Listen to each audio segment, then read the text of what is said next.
God save the Commonwealth of Massachusetts. Welcome, welcome, welcome. This is the I Don't Belong Here show where we are currently featuring the Karen Read murder case. I am your host, Samantha Beningo. I am a behavioral scientist, a career psychotherapist, PhD candidate in clinical psychology, a master's level psychologist, and I am currently analyzing pretty much all aspects of the Karen Read case. So I spent the last 24 to 48 hours digging through this Canton Police audit, and I want to make a few points before we dive in. First, this is an audit of the Canton Police Department, not the state police. Big difference. And by noon, on the first day of this investigation, allegedly Canton was recused, according to Michael Proctor. He thought they were recused. So by noon, this whole thing gets handed over to the state police, and pretty much, within reason, Canton is taken out of the equation, or at least mostly taken out of the equation. That said, remember, Brian Higgins has his office there. Obviously, Kevin Albert is there, and the car was kept there. So clearly they weren't completely recused. That said, the big takeaway from this audit is that there's some serious incompetence, that it's a very, very small department, and that they were not prepared for this degree, this level of investigation. So when we're talking about where the corruption would have come in this case, it happens when they hand over to Michael Proctor. Michael Proctor is not a Canton police officer. So that's important. While we're going through this, you have to keep that front of mind. This is an audit of the Canton Police Department.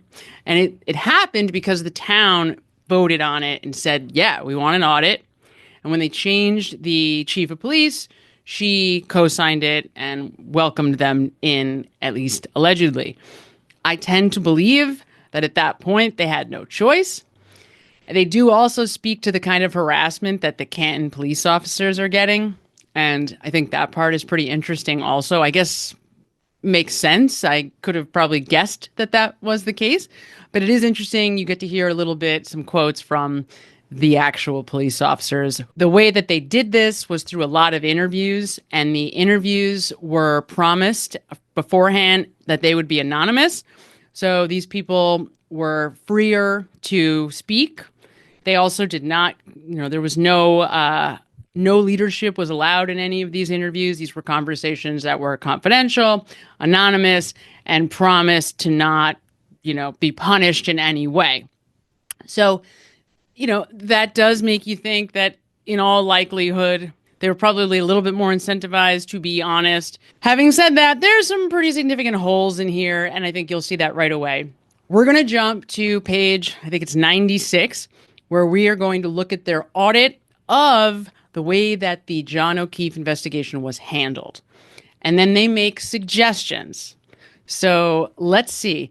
I think one thing I will say that I think is interesting, Judge Bev had denied the defense this witness who was supposed to testify on how police procedure should go. The reason she gives for denying the defense the right to have a police officer testify on police procedure is because she says, well, it's pretty much common sense. Like, you probably shouldn't put blood evidence in a drinking cup that you drink at keg parties, right? Now you have a company that came in and gave very specific recommendations to the Canton Police Department, and particularly in this case. I have to think this audit gives the defense something to use in court that they can easily just use as the procedures that they did not follow, right? So maybe she knew this was coming and it would be this easy. I don't know. Now, there are a bunch of suggestions. They're very general for the first 100 pages. Some of them are interesting. Some of them are important. But that will take us a year to go through. So what we're going to do is we're going to start at the audit of the John O'Keefe case very specifically. Okay, so here it is. Now, also, you should know this audit was conducted starting in November of 24 and ended in March. So it's a recent audit. This happened very recently. It happened because the town voted on it. As requested by the Canton Police Audit Committee and Canton Town residents, the audit reviewed the initial police response, the crime scene investigative actions, police reports, evidence collection, and evidence documentation to ensure policy and procedures were followed by Canton PD surrounding the death of Boston police officer John O'Keefe. So here is a photo taken on February 2nd. Okay, so you're going to see that there's evidence that's presented throughout this document, which is interesting. They offer phone calls, like the 911 call of Carrie looking for John. Then you have a clip of Jen McCabe's phone call to 911. So first they go through the timeline of events here. There's some interesting bits of information here. So, for example, some things that we don't know. So I think the first that we get mention of the Alberts, Sergeant Lank took a statement from Jen McCabe, who provided a timeline of the events that led Miss McCabe, Miss Roberts, and Miss Lee to 34 Fairview. And then after taking a statement from Ms. McCabe on scene, Sergeant Lank reports to contact the owners of 34 Fairview and takes a statement from them. Okay. Unbelievable. 9 a.m., that's that phone call that we know Brian Higgins encourages Jen McCabe to make to get Sergeant Lank to return to the house, where suddenly she remembers Karen said, "I hope I didn't hit him." Although now she's changing her testimony and saying that she said she did hit him, even though that's not what it says here. So here are some of the photos. You can see, this is interesting, I thought. So here are some of the photos that were taken at 6:38 in the morning.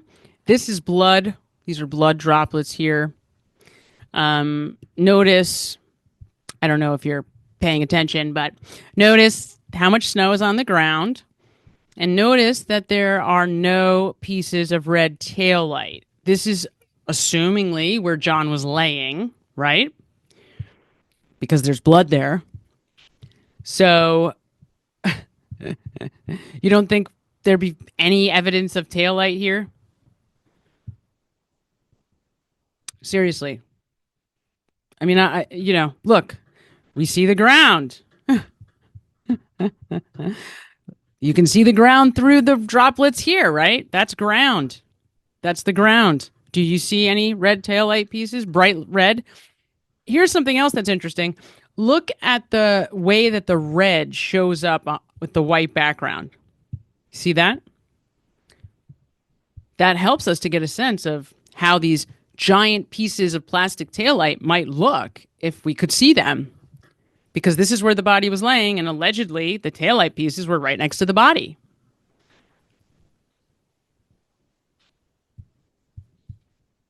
Mm-hmm. Hey, hey, hey. A search warrant infringes. Okay.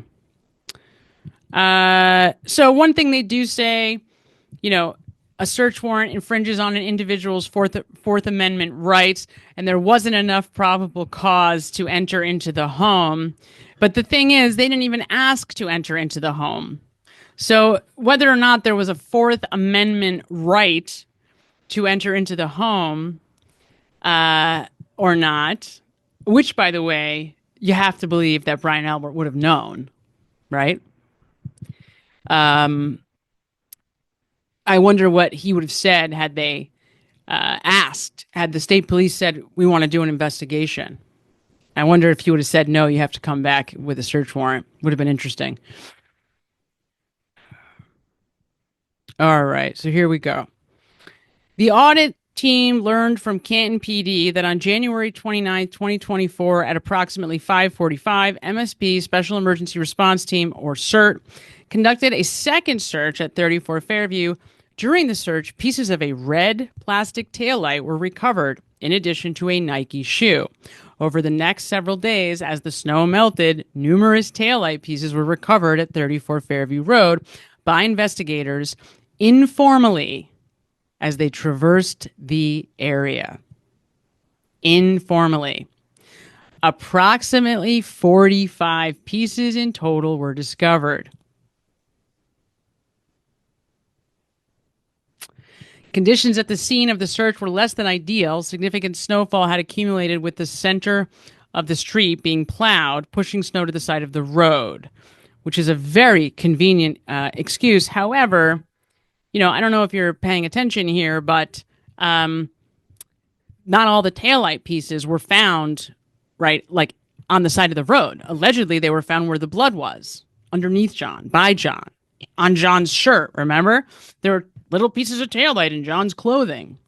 So you tell me, does that make sense? Does it make sense that John would have been covered in taillight pieces, but when they did the first search, not a single shred of taillight was found anywhere?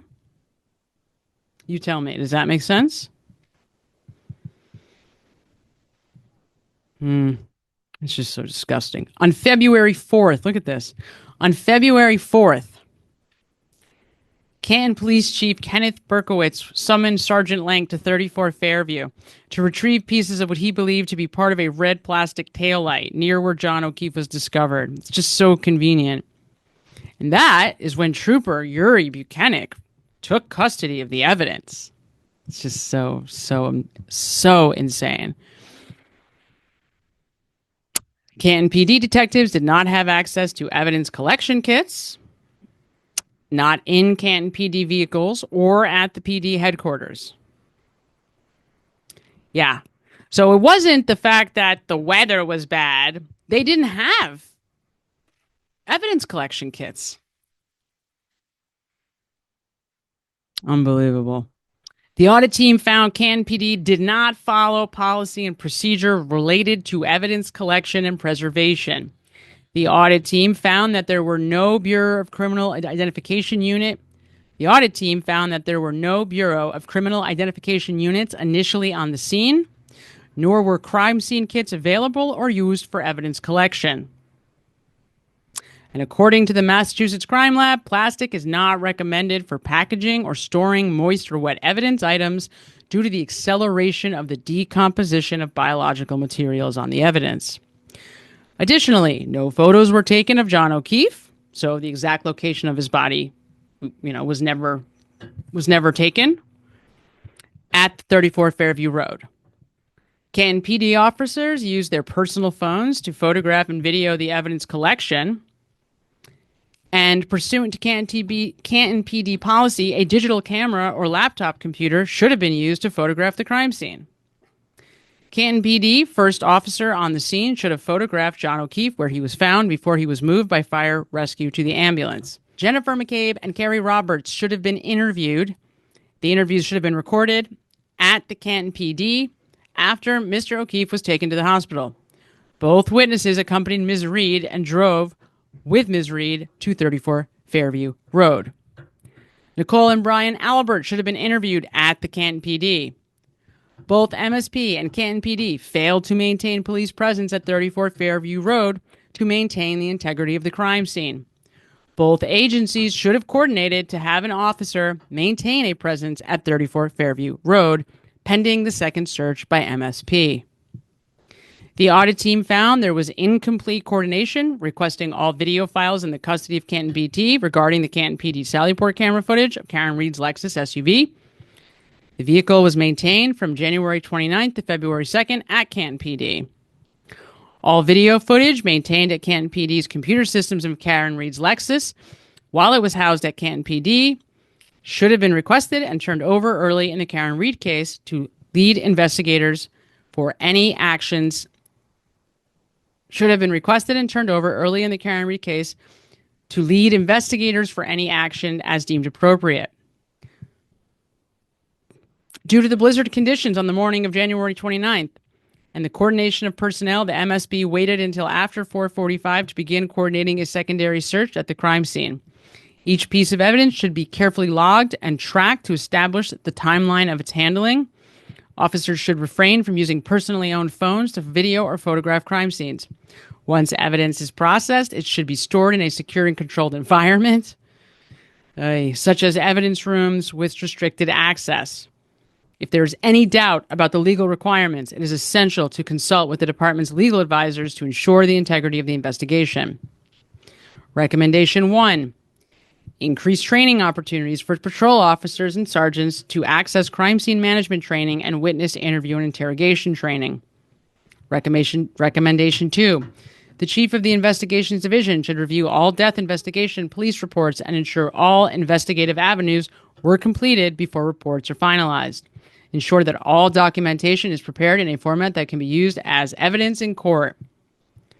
Recommendation 3. Rewrite Canton PD policy and procedure related to the utilization and authorization of personal cell phones to photograph or video crime scenes.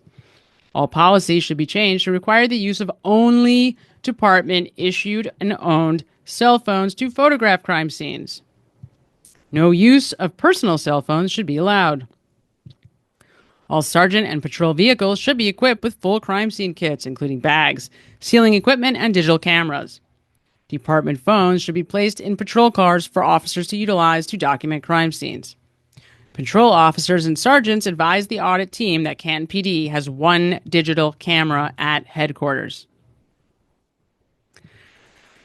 Recommendation 5. Prevailing law dictates that MSP or the district attorney's office will lead death investigations, but it does not preclude the Canton PD from assisting MSP in such investigations. The audit team recommends Canton PD should engage and support MSP and district attorney's offices deemed appropriate. Corrective action. On October 31st, 2023, Chief Helena Rafferty updated the Canton PD policy and procedures related to evidence collection and preservation. Reference is made to Canton PD Order Number 601. The new policy includes protocols including handling crime scenes and inclement weather. The new policy and procedures regarding evidence collection and preservations are consistent with CALEA standards and best practices. So the audit team found no evidence supporting claims that any Canton PD officer tampered with evidence. And then they make some statements about, the whole department didn't have to be recused, which of course is just ridiculous. The audit team determined that Canton PD's internal controls and compliance oversight have improved. All right, so, look, they're trying to paint this in the most fair-minded light possible, but trying also to salvage some credibility of this police department. I think that you could make a pretty solid case that some of this is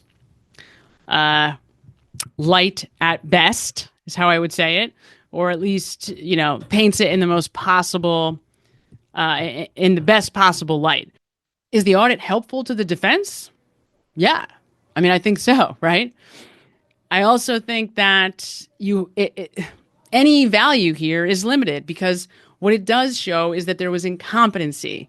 I don't know that I ever thought that the Canton PD was heavily invested in a cover-up because I don't think these officers were that smart or that involved, right? Look at the guys that we are talking about. We're talking about the MSP guys. And this audit was not of the Massachusetts State Police. It was not of the district attorney's office and their cops, which I believe Michael Proctor was one. So it's limited in its value. Does it speak to what should have been done at the initial crime scene? Does it speak to the fact that they absolutely should have protected that crime scene? Listen, anybody could have just waltzed in, right? That by itself is enough for reasonable doubt. Just the incompetency of this group of people and the fact that they did not protect the integrity of the crime scene, right? That by itself is enough. And the fact that they didn't photograph the crime scene, they didn't take videos of the crime scene ever.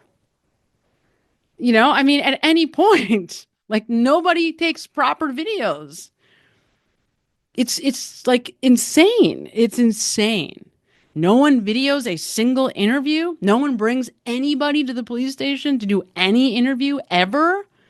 And the thing that I always come back to in this case is nobody knew they were going to have this kind of attention on them.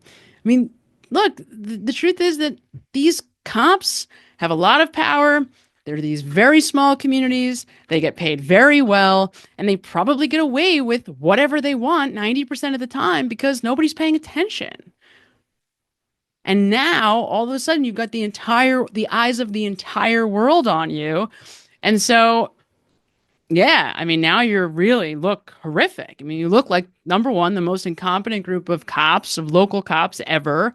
And the Massachusetts State Police look like teetering on evil. And because they didn't protect the integrity of the crime scene, because they said, if you listen to Officer Seraph and some of the very first responders, their thought was, oh, well, this was an accident. So it wasn't a crime scene and there was no need to protect it. That was the thinking. So that's the reason why it wasn't, warded off or it wasn't sectioned off. But the truth is, they never made any real attempt to find out what happened. They never investigated in those early hours to find out what happened. Then they gave the investigation to Michael Proctor, who by noon already decided that Karen Read did this. And as we know, because he tells his buddies, he knew. And this was the big tell for me when I saw Michael Proctor say this. It was like, wow, this really may be the way it looks. This man went back and planted evidence because he tells us that he's very aware of what he is and isn't able to prove. And that, to me, was the nail in the coffin. You guys see, you have eyes. Do you see 46 pieces of red taillight? You don't think a single piece of taillight would have been evidenced anywhere in that initial scene? I mean, it's absurd. It's absurd. It's absurd. And it's absurd. But if the eyes of the world were not on this case, they would have gotten away with that easily. Oh, they were buried under the snow. They didn't take pictures. There was no videos. And if you think these are credible people, they're the police, right? They're credible. Of course, we believe them. She's guilty. That's it. End of story. Case closed. Yay for the Boston cops. You're the good guys. But that's not what happened. Right? So, but I promise you that there was never a moment in Michael Proctor's head where he thought for a single second that he was going to get caught and that he was going to get fired and that he was going to expose the culture, the disgusting culture at this police department, at the Massachusetts State Police. Clearly, this is a cultural problem. Look at the way he's talking to the other cops about bullying the ME. Right? Like, A+ job, you guys. I mean, that's the least of it, but it's just like, yeah, this is what we do. How the chief of police calls women nutbags. Like, come on, bro. This is the culture. Of course, Michael Proctor's the fall guy. I almost feel bad for him because they're just throwing him under the bus so completely. Like, aside from the fact that he'd probably go to jail, I mean, if I was the feds, I would offer this guy total immunity to out everybody. Out everybody. And why not? They just threw you under the bus. Just ruined your career. They ruined your reputation. They ruined your credibility. They ruined your chances of ever getting a job anywhere ever in the history of the world. And if you like being a criminal investigator, if you want to be a police officer, you're fucked. That's it. Michael Proctor is toast. Why not? Offer him immunity. Get him to talk. That's what I would do. I would have already been knocking on his door months ago if I'm the feds. And not just because of the Karen Read case. I mean, this guy knows everything. He knows exactly what's going on, and he knows he planted that evidence.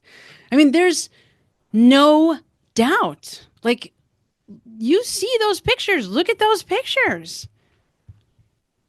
You see? You have eyes. There's no red pieces of taillight. And it's only after Michael Proctor gets hold of the car and then lies about how long he had it, lies about when he took possession of the car, that the taillight shows up. The taillight pieces show up. And then they have this convenient excuse. Oh, it was buried under the snow. Look, as the snow is melting, more and more taillight pieces just keep appearing. And then he doesn't turn in any of the evidence for another month. And then conveniently, John O'Keefe's clothes, which he doesn't turn in until March 15th. They just happen to, they have taillight pieces. Oh, it's magic taillight pieces. Look, they're everywhere. I mean, it's so absurd. It's like teetering on ridiculous. I guess you're referring to the taillight story? Sure. So there were several officers that were still on the job back in April of 23. Now, having been a police officer for most of my career lifetime, since I was 32, actually, um, I knew Brian very well. I considered him a friend, and there were several other police officers that I worked with closely, and we worked on some serious situations, and I felt comfortable that I could rely on them as doing a tremendous job. And I went to them individually and asked them or offered to them to help them. I said, look, I bought into the narrative on this case um, based on the fact that I was getting information pretty much from the news. I hadn't called the police department officers to say what the hell happened. And I said, I offered my services. I basically said, look, you worked for me. I'm here to help you. If you got issues with this case, if you got jammed up in it somehow, if you feel you have problems, I will work with you. I will help you. I'll find you a lawyer. I'll take you to Unetti's office. I'll take you to the FBI. But wherever you want to go, you're better off to get ahead of this than to have them come up behind you. And I offered that to them, and Brian was very honest and candid. And he said to me in his office, face to face, he said, Murph, the only thing I did, I'm all set, but the only thing I did was take the taillight out of the car for them because they didn't know how to do it. And I got weak-kneed. I said, what? I said, Brian, that's a smoking gun. That's a murder weapon. It's not an insignificant handling of evidence. And I said, did you do a chain of custody report, which would be standard protocol? No. I said, did you do a supplemental report to whoever ordered you to, or asked you to, directed you to take that taillight out, remove it from the car? He said, no, I don't know what they did. So I said, well, who asked you to do it? And he became concerned about revealing any more information, and said, I don't want to talk about it anymore. So I don't know who he ended up talking to. My understanding was there was another person that had information about the taillight and the condition of it when it was removed. And from what I was told, not by Brian Wanless, who was still on the job at the time, but by another retiree, that he had indicated that Lexus had backed into something solid and heavy and bowed the taillight lens inside, pushed it inside so that there was a crack and a piece inside the assembly. A piece, not 47 pieces, not 45 pieces, but a piece apparently had been pushed in by the pressure, which I think, if you recall, it was her car backing into John's Traverse in the driveway at a very slow rate of speed when she was going out at 5 a.m. to go look for him.